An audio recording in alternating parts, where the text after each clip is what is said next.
اللہ کے ساتھ بیٹھ کر تھوڑی سی باتیں کرنا، اکیلے میں بیٹھ کے، جس کو میں نے عرض کیا تھا ذکر اللہ، اللہ کا ذکر، اللہ اللہ اللہ اللہ، یہ. اور اس کو ہم مثال سے یوں سمجھیں کہ ایک بچہ ہے، وہ اپنی ماں کو امی کہتا ہے، اور ایک بچہ ہے وہ اپنے باپ کو ابو کہتا ہے. یہ بچہ ہو کہ جوان ہو، ہر ایک کو اس کا تجربہ ہو سکتا ہے.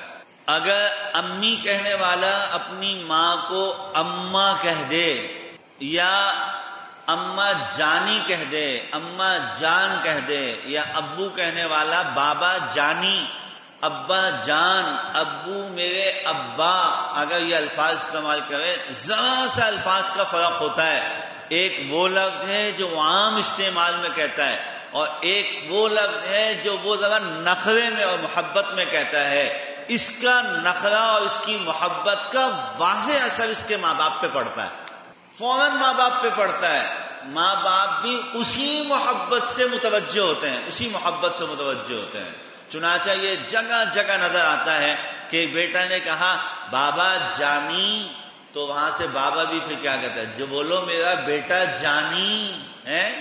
ابو جی بولو میرے بیٹے جی.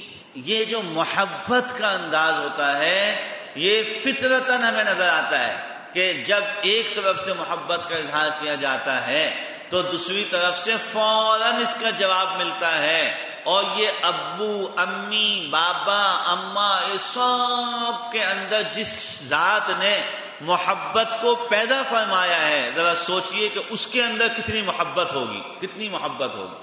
ایک ہم عام حالات میں کہ ہم اللہ کے بندے ہیں، ہمارا مالک ہے، ہمارا خالق ہے، ہمارا داتا ہے، ہمارا سب کچھ ہے.